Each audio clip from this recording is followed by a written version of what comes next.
ان سے صدقہ شروع کرے، جو ہمارے ماتحت ہے ان کو دینا بہت افضل صدقہ ہے۔ افضل صدقہ تنگ دستی کی حالت میں کیا جانے والا، جب ہمارے پاس کچھ بھی نہ ہو اس وقت بھی اگر جتنا اس میں سے تھوڑا نکال رہے وہ بیسٹ صدقہ ہے، افضل صدقہ ہے۔ اور افضل کس کو دیں؟ جو اپنے قریب ہے، جو اپنے ماتحت ہے۔ جبکہ انسان حرص کرتا ہو، جب مال اس کے پاس ہوتا ہے تو حرص اس کے پاس ہوتی ہے اور وہ فقیری سے ڈرتا ہے اور دولت کی طمع رکھتا ہے کہ زیادہ دولت میرے پاس آ جائے، تو اس وقت کیا کریں؟ صدقہ کریں، وہ بہتر صدقہ ہے۔ نبی صلی اللہ علیہ وسلم نے فرمایا جو ریاکار ہوتا ہے اس کا اصل نیت کیا ہوتی ہے کہ وہ اللہ اور روز آخرت میں کوئی اجر لینا اس کو کوئی پرواہ نہیں ہوتی ہے، کہ پرواہ نہیں ہوتی اس چیز کی، وہ چاہتا ہے کہ لوگوں میں اپنا نام کماؤں، لوگ مجھے باتیں کریں، لوگ مجھے تعریفیں کریں، تو اس وجہ سے یہ کبیرہ گناہوں میں شمار ہے۔ نبی صلی اللہ علیہ وسلم نے فرمایا قیامت میں پہلا سوال شہید سے کیا جائے گا، دوسرا عالم سے کیا جائے گا، تیسرا غازی سے کیا جائے گا۔ شہید سے کیا جائے گا تو نے کیوں شہادت حاصل کی؟ تو وہ کہے گا اللہ تیری رضا کے خاطر، تو اللہ کہیں گے نہیں تو نام کمانے کے لیے۔ عالم سے کہا جائے گا تو نے علم حاصل کیوں کیا؟ تو آپ کی رضا کے خاطر۔ اللہ کہے گا نہیں تو لوگوں میں نام کمانے کے لیے علم حاصل کیا تھا۔ غازی سے کہا جائے گا جو مال خرچ کرتا ہے تو نے مال کیوں خرچ کیا؟ وہ کہے گا اللہ تیری رضا کے خاطر، نہیں تو دکھاوے کی خاطر خرچ کیا ہے۔ تو ان تینوں کو بالوں سے پکڑ کر گھسیٹ کر جہنم میں ڈال دیا جائے گا۔ اللہ تعالی ہمیں اخلاص عطا فرمائے ہمارے اپنے اعمال میں۔ رکوع 37 اے ایمان والو جو کچھ تم کماتے ہو اس میں سے بہتر حصہ راہ خدا میں خرچ کرو، بیسٹ حصہ راہ خدا میں خرچ کرو۔ کہیں ایسا نہ ہو کہ اللہ کے لیے بری سے بری چیزیں چھانٹنے کی کوشش کرنے لگو، حالانکہ تم خود اسے لینا گوارا نہ کرو گے۔ جان لو اللہ بے نیاز ہے اور بہتر صفات سے متصف ہے۔ شیطان تمہیں مفلسی سے ڈراتا ہے، خرچ کرتے وقت شیطان یہ دل میں ڈالتا ہے تمہارے پاس کیا رہے گا، تم مت دو، ڈراتا ہے مفلسی سے، اور کیا حکم دیتا ہے؟ فحش کا حکم دیتا ہے، گندے کاموں کا حکم دیتا ہے، اور اللہ تمہیں اپنی بخشش اور فضل کی امید دلاتا ہے۔ تو دونوں میں یہاں پر نعمتوں کا وہ ذلیل کرواتا ہے اور اللہ تعالیٰ اپنی بخشش اور فضل کا۔ تو اللہ کی بات مان کر ہمیں خوب خیر و خیرات صدقات کرنے والوں میں شامل فرما۔ اگر اپنے صدقات علانیہ دو تو یہ بھی اچھا ہے، چھپا کر حاجت مندوں کو دو تو یہ تمہارے حق میں زیادہ بہتر ہے۔ خاص طور پر مدد کے مستحق وہ لوگ ہیں جو اللہ کے کام میں ایسے گھر گئے ہیں کہ اپنی ذات کسب معاش کے لیے دوڑ دھوپ نہیں کر سکتے۔ جو عالم ہے، کوئی جو فاضل ہے، جن کی کمائی وہی جو موزن ہے، تو وہی کمائی ان کی ہوتی ہے کہ اللہ کے راستے میں نکل جاتے ہیں، تو وہ زیادہ حقدار ہے کہ ان کو دیا جائے۔ جو مانگنے والے لوگ نہیں ہیں تم ان کی مدد کرو۔ 268 الشیطان یعدکم الفقر ویأمرکم بالفحشاء واللہ یعدکم مغفرۃ منہ وفضل واللہ واسع علیم۔ پھر آگے آیت میں اللہ تعالیٰ نے کہا یؤتی الحکمۃ من یشاء ومن یؤت الحکمۃ فقد اوتی خیرا کثیرا وما یذکر الا اولو الالباب۔ یہاں پر جو حکمت کی بات کی گئی ہے، یعنی اس کی بہت ساری تعریفیں کی گئی ہے۔ نبی صلی اللہ علیہ وسلم نے فرمایا رأس الحکمتی مخافت اللہ، سب سے بڑی حکمت تو اللہ کا خوف ہے۔ جس کے اندر اللہ کا خوف آ گیا تو سب سے بڑا وزڈم اس کے اندر آ گیا، سب سے بڑی حکمت اس کے اندر آ گئی، یعنی معاملات کو سمجھنے بوجھنے کی صلاحیت اس کے اندر پیدا ہو گئی۔ تقویٰ سے انسان صحیح فیصلہ کر سکتا ہے۔ جب اللہ کا ڈر آ جاتا ہے، تقویٰ آ جاتا ہے اس کے اندر، تو فیصلے بھی اس کے حق پر مبنی ہوتے ہیں۔ کتاب و حکمت دونوں کے ساتھ اس کا ذکر کیا ہے، یعنی حکمت کتاب سے یعنی پڑھنے سے بھی ہے، سمجھنے سے بھی ہے، سمجھنے سے پھر حکمت اس کے اندر پیدا ہوتی ہے۔ حکمت کسی کام کو ٹھیک طور پر سر انجام دینے کے طریقہ کار کو کہا جاتا ہے۔ جس کے پاس حکمت کی دولت ہوگی وہ کبھی شیطان کی چال پر نہیں چلے گا، شیطان کے بہکاوے میں نہیں آ سکتا۔ اللہ رب العزت ہم سب کو حکمت عطا فرمائے۔ نبی صلی اللہ علیہ وسلم نے فرمایا من یرید اللہ بہ خیر یفقہہ فی الدین، اللہ تعالیٰ جسے خیر بانٹنا چاہتا ہے، جس کو حکمت بانٹنا چاہتا ہے، اس کو دین کی سمجھ عطا فرماتا ہے۔ ربنا جعلنا منہم، اللہ تعالیٰ ہم سب کو ان میں شامل فرمائے، دین کی سمجھ حاصل کرنے والوں میں، دین کی سمجھ کی بڑی جو دولت ہے اس کو حاصل کرنے والوں میں ہم سب کا شمار کرے۔ اللہ کے حکموں پر جو قائم رہے گا اس کو کوئی نقصان نہیں پہنچا سکیں گے، اس کے ساتھ حکمت کے ساتھ اللہ کے فیصلوں پر قائم رہتا ہے، پھر اس کو کوئی نقصان نہیں پہنچا سکتا، کیونکہ اللہ تعالیٰ اس کو ہمیشہ پروٹیکٹ کرتے رہتے ہیں۔ 270 آیت میں ایک جو نظر کے بارے میں بتایا گیا، وَمَا أَنفَقْتُم مِّن نَفَقَةٍ أَوْ نَذَرْتُم مِّن نَذْرٍ فَإِنَّ اللَّهَ يَعْلَمُ وَمَا لِلظَّالِمِينَ مِنْ أَنصَارٍ۔ نظر وہ نیاز جو مانی جاتی ہے، نظر ماننا، حلال چیزوں پر مانی گئی جو نظر ہے اس کو پورا کرنا لازم ہے، یہ وعدہ ہو جاتا ہے۔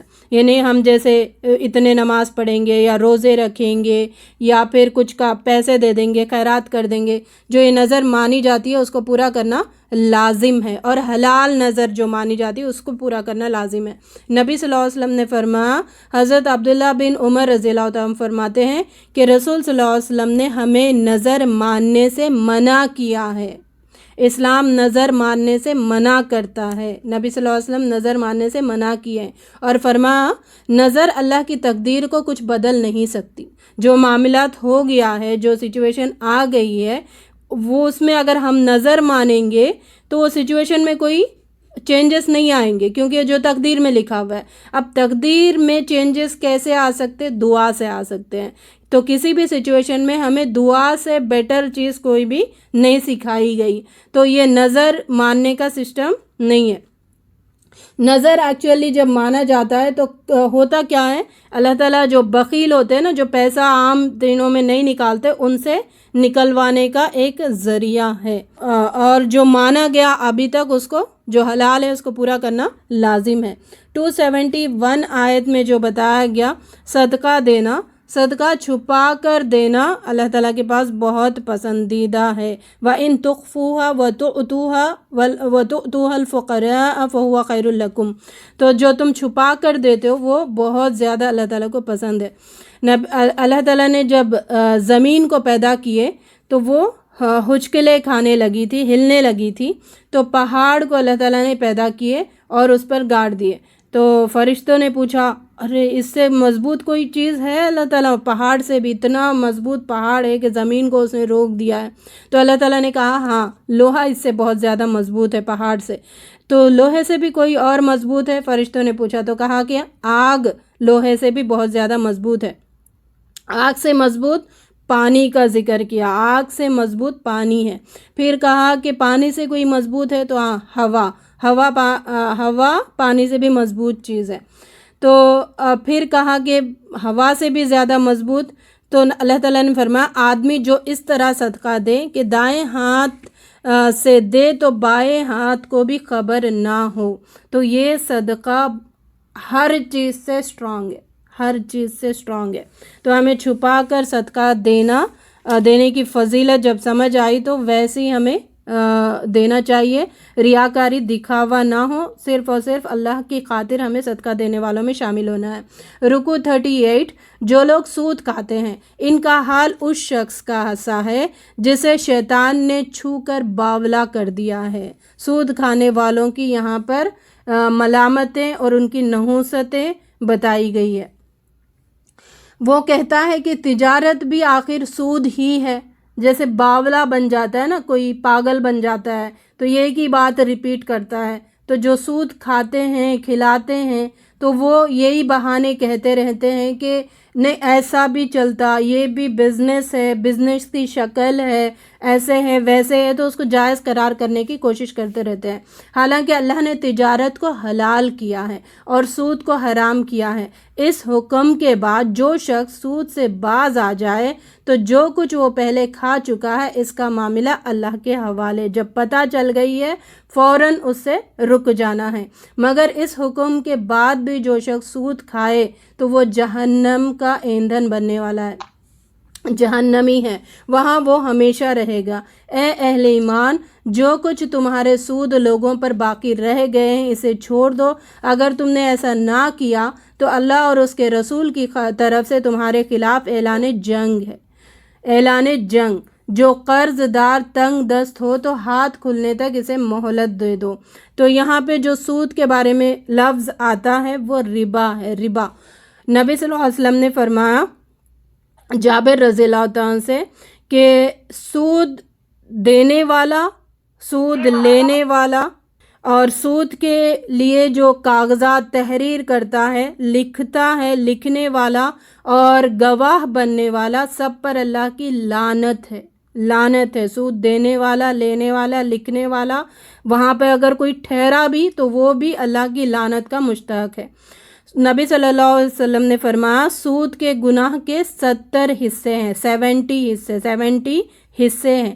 تو اس کا کمزور حصہ، سب سے چھوٹا حصہ پتہ ہے، جیسے نمبر کاؤنٹ کرے 1 2 3 4 5 6 نیچے 70 تک جا رہا ہے، تو 1 بہت اونچا ہے اوپر، تو یہاں پہ صرف نیچے ادنا 78 جو 78 بات، وہ اتنا ہلکا کیا ہے سود کا قباحت کہ اپنی ماں سے زنا کرنے کے برابر ہے، استغفر اللہ۔ تو چھوٹا اتنا ہے تو بڑا جو اوپر جا کے 1 نمبر پہ ہوگا وہ کتنا ہوگا تصور کرے۔ نبی صلی اللہ علیہ وسلم نے فرمایا سود کا 1 درہم جو آدمی کھاتا ہے وہ اس کے سودی ہونے کو جانتا ہے تو وہ گناہ میں 36 مرتبہ زنا کرنے سے زیادہ سخت ہے۔ یعنی جو سود کھاتا ہے، سودی کا گھر ہے کسی کا، اس کے گھر میں اگر پتہ ہے کہ وہ سود لیتا ہے، اگر وہاں پر ہم کھانے لگیں گے تو کھانے والا، وہ تو سود دینے والا اس کا تو بتایا گیا ہلکا ہی ماں کے ساتھ زنا ہے، تو جو اس کے گھر میں کھانا کھاتا ہے وہ 36 مرتبہ زنا کرنے سے زیادہ سخت ہے۔ 1 مرتبہ زنا کرتا ہے شادی شدہ تو اس کو تو سنسار کر کے مار دینے کا حکم ہے، اور جو بغیر شادی شدہ کوارا، اگر کوئی کوارا کواری زنا کرتے ہیں تو ان کو 100 کوڑے مارنے کا حکم ہے۔ بڑے بڑے گناہوں کے بارے میں یہ نہیں کہا کہ اللہ سے جنگ ہے، سود کے بارے میں اللہ اور رسول نے جنگ کا اعلان کیا۔ نماز چھوڑتے جنگ کا اعلان نہیں ہے، روزہ چھوڑتے جنگ کا اعلان نہیں ہے، اس کی دوسری گناہیں ہیں، لیکن جنگ اعلیٰ، اتنا ڈینجر، اتنا اللہ تعالیٰ کا غصہ وہاں پر برسنے والا ہے۔ کہا کہ جو اس میں انوالو ہوتا ہے وہ یاد رکھ لے، ان سے میرا اعلان جنگ ہے اللہ اور رسول کا۔ تو اتنے سخت الفاظ سود کے متعلق استعمال کیے گئے ہیں۔ اللہ تعالیٰ ہمیں ہدایت عطا فرمائے، سمجھ عطا فرمائے، اور اس کی قباحت سے جلد اپنی زندگیوں کو صاف کرنے والوں میں، صاف ستھری زندگی گزارنے والوں میں ہمیں شامل فرمائے۔ نبی صلی اللہ علیہ وسلم نے فرمایا لوگوں پر ایک زمانہ آئے گا جب ہر کوئی سود کھانے والا ہوگا، اگر سود نہ کھائے تو بھی اس کا بخار یا اس کا غبار، اس کی گرد یا دھول اس کے اوپر ہوگی۔ تو ہو بہو یہ وہی زمانہ ہے، یعنی ہر چیز میں کچھ نہ کچھ، اگر جو نہیں بھی لیتا ہے تو کہیں سے اس کی غبار کچھ نہ کچھ اس میں ہوتی ہے، ڈسٹ اس میں ہوتا ہے۔ جو کمرشل انٹرسٹ ہے وہ بھی سود ہے، جو سیونگ اکاؤنٹ ہے وہ بھی سود ہے، جو فکس ڈپازٹ اکاؤنٹ ہے وہ بھی سود ہے۔ ہاں، کرنٹ اکاؤنٹ سود نہیں ہے، اور شیئرز، پروفٹ لاس اور پرائز بانڈ کے جو انعامات وہ ملتے ہیں تو ایکچولی وہ سود ہوتا ہے، وہ لوگ اس کا نام پرائز کے نام سے لوگوں میں بانٹتے ہیں۔ تو اللہ تعالیٰ ہمیں ہر قسم کے سود سے محفوظ فرمائے، ہمارے گھروں کو اللہ تعالیٰ اس قباحت سے صاف کر دے۔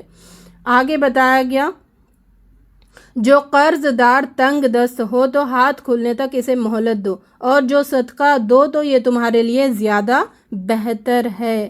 جس کو ہم نے قرض دیا ہوا ہے تو اس کے احکام کیا ہیں۔ مقروض کو مہلت دینے کی یہاں پر بات کی گئی ہے۔ نبی صلی اللہ علیہ وسلم نے فرمایا جو شخص کے ذمے کسی کا قرض ہو اور مقروض ادائیگی میں تاخیر کرے تو قرض خواہ کے لیے ہر دن کے عوض صدقہ ہے۔ پرٹیکولر ٹائم کسی نے دے دیا اور ٹائم سے آگے وہ بڑھ رہا ہے، نہیں دے رہا ہے ٹائم پہ، تو ہر دن کے بدلے اللہ تعالیٰ صدقہ لکھتے جائیں گے اس کے بدلے۔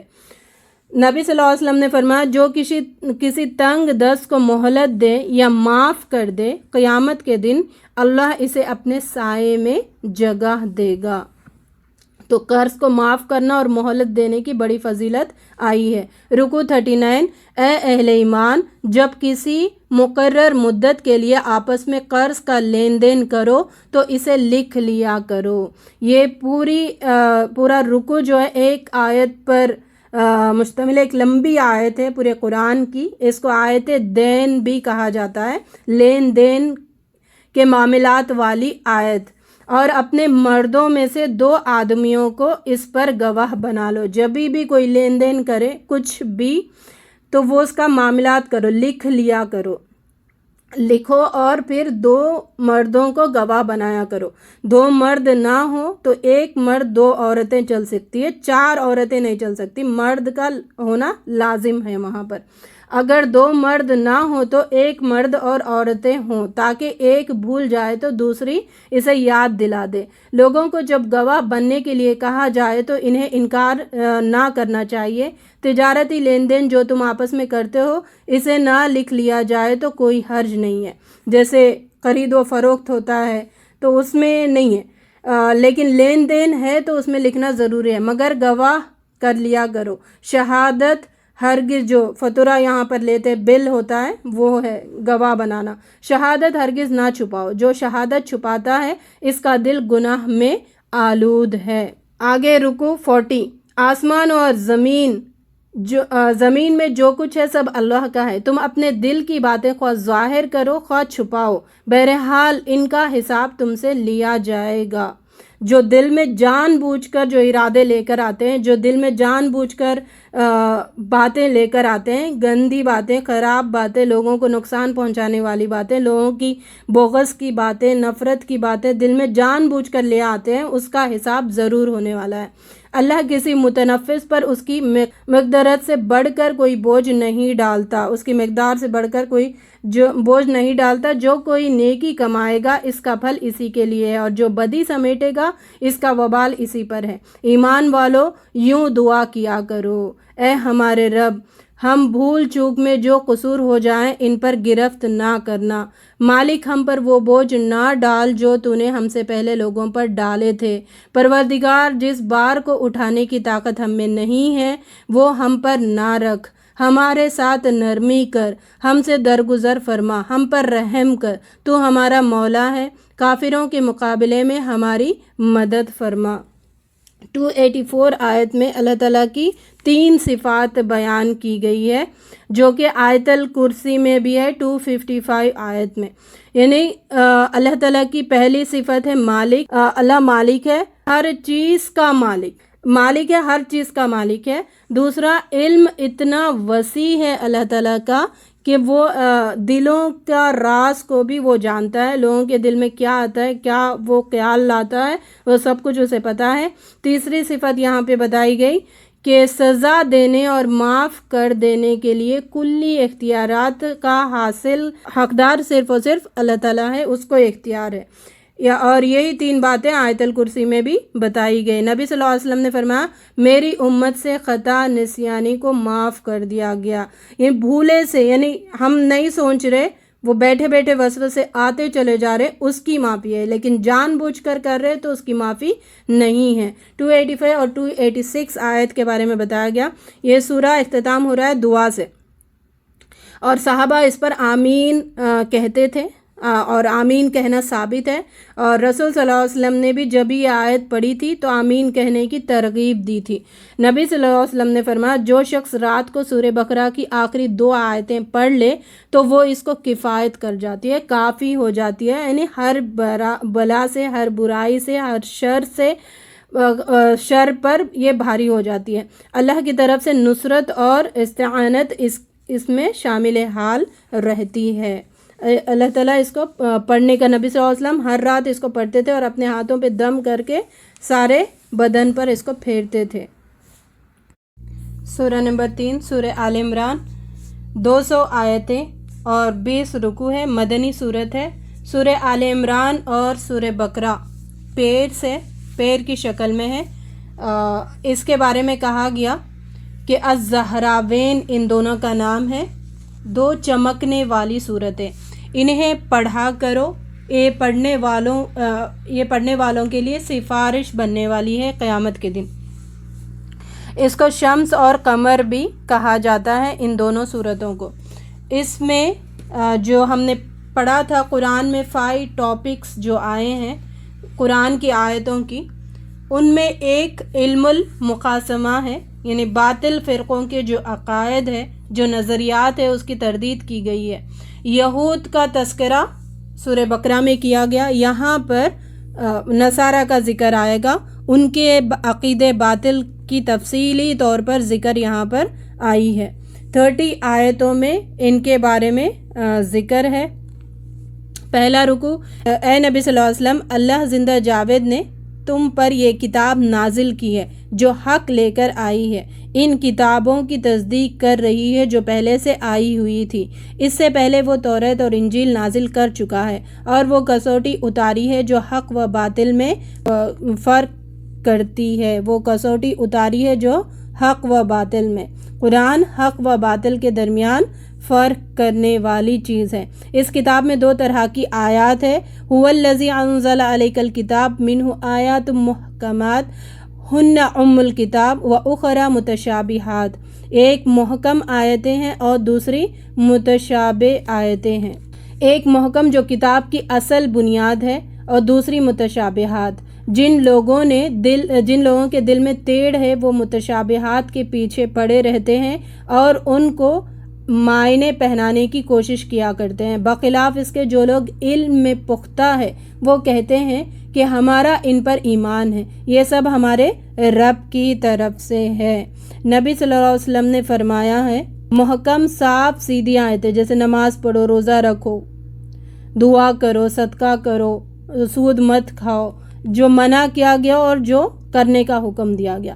متشابہ آیتیں جو عقل یعنی دنیا کے معاملات سے اوپر کی باتیں ہیں جو انسان ڈیپتھ میں نہیں سمجھ سکتا، تو اس پر کیا کرنے کا حکم دیا گیا؟ بس یقین کر لینا اور ایمان لانے کا حکم دیا گیا۔ یعنی عقل صحیح رکھنے والے اس کے پیچھے نہیں دوڑتے ہیں، لیکن جس کی عقل میں ٹیڑھ ہے متشابہات کے پیچھے پڑتے ہیں، خود گمراہ ہوتے ہیں اور دوسروں کو بھی گمراہ کرنے کی کوشش کرتے ہیں۔ مومن اور مشرک سب کو اکٹھا کر کے ان پر حجت قائم کریں گے اللہ تعالیٰ قیامت کے دن۔ رکوع 2، جن لوگوں نے کفر کیا ہے، کفر کا رویہ اختیار کیا ہے، انہیں اللہ کے مقابلے میں نہ ان کا مال کچھ کام دے گا نہ اولاد، وہ دوزخ کا ایندھن بن کر رہیں گے۔ یہ آیت بھی ہائی لائٹ کریں، امپورٹنٹ ہے بہت، کہ جو قیامت کے دن نہ اولاد کام آئے گی نہ مال کام آئے گا، کوئی ہمارے بخشش یا ہمیں جہنم یا عذاب سے اللہ کے بچانے کے کام کوئی نہیں آئے گا۔ لوگوں کے لیے عورتیں، اولاد، سونا چاندی، چیدہ گھوڑے، مویشی، زرعی زمینیں خوش آئندہ بنا دی گئی ہے۔ آیت 14، زُيِّنَ لِلنَّاسِ حُبُّ الشَّهَوَاتِ مِنَ النِّسَاءِ وَالْبَنِينَ وَالْقَنَاطِيرِ الْمُقَنطَرَةِ مِنَ الذَّهَبِ وَالْفِضَّةِ وَالْخَيْلِ الْمُسَوَّمَةِ وَالْأَنْعَامِ وَالْحَرْثِ ذَلِكَ مَتَاعُ الْحَيَاةِ الدُّنْيَا وَاللَّهُ عِندَهُ حُسْنُ الْمَآبِ۔ تو یہ جو چیزیں ہیں اللہ تعالیٰ نے یہاں پہ ایک لسٹ دی ہے، ان کی محبت اللہ تعالیٰ نے لوگوں کے دلوں میں یعنی لوگوں کی فطرت میں رکھ دی ہے۔ ان سے محبت سارے انسان کرتے ہیں، اور محبت کے ساتھ ساتھ اللہ تعالیٰ نے آزمائش بھی انہی کے ساتھ رکھی ہے۔ اگر ان کا حق ادا کر دیا اتنا جتنا اللہ تعالیٰ کہتا ہے تو پھر ہم آزمائش میں پورے اتریں گے۔ ان کے حقوق ادا نہیں کریں گے یا پھر غلو کریں گے ان کے حقوق میں، تو دونوں حالتوں میں پھر